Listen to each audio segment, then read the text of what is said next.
সকলকে পাঁচ ওয়াক্ত নামাজি বানায় দেন। ইয়া আল্লাহ গুনাহমুক্ত হায়াত দান করেন।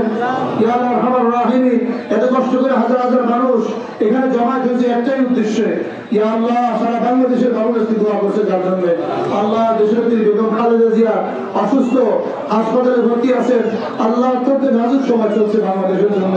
ইয়া আল্লাহ আরহামার রাহিমিন, ইয়া মাওলাই কারীম, আপনার কাছে ভিক্ষা চাই।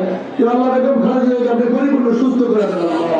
সুস্থতার নিয়ামত দান করেন আল্লাহ। আল্লাহ কোন ডাক্তার তাকে সুস্থ করতে পারবে না, কোন ওষুধ তাকে সুস্থ করতে পারবে না। ইয়া আল্লাহ আরহামার রাহিমিন, আপনি পরিপূর্ণ সুস্থ করতে পারেন একমাত্র আল্লাহ। আপনি বেগম খালেদা জিয়াকে আপনি পরিপূর্ণ সুস্থ করে দেন, সুস্থতার নিয়ামত দান করেন, রোগ বালাই থেকে হেফাজত করেন।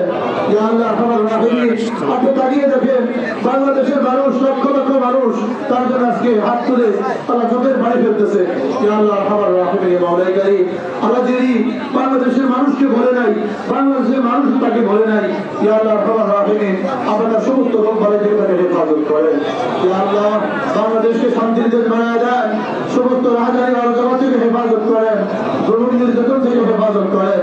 ইয়া আল্লাহ আরহামার রাহিমিন, ইয়া মাওলাই কারীম, এখানে যত মানুষ উপস্থিত হয়েছেন, ইয়া আল্লাহ আমার পাশে পাশে থাকা বিদ্যুৎ সাহেব, আল্লাহ ফজল সাহেব, শামসুদ্দিন সাহেব সহ আল্লাহ আরাফেল জলি সাহেব, ফুলজুয়েল ভাই, আরো অনেকে যারা উপস্থিত হয়েছেন, অনেকেই আল্লাহ নাম বলা সম্ভব নয়। আল্লাহ প্রত্যেকের যাচাই খায়াত করেন, প্রত্যেকের মনের বাসনাকে কবুল করেন। আল্লাহ যার উচিত আজকে এখানে দোয়া মাহফিল হচ্ছে তাকে আপনি কবুল মঞ্জুর করে নেন। আল্লাহ তার মনের বাসনাকে কবুল করে নেন। ইয়া আল্লাহ আরহামার রাহিমিন, প্রত্যেকটা মানুষের একটাই কারণ আনন্দ আজকে।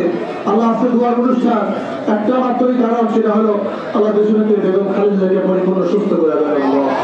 আল্লাহ খালেদা জিয়াকে সুস্থ করে দেন।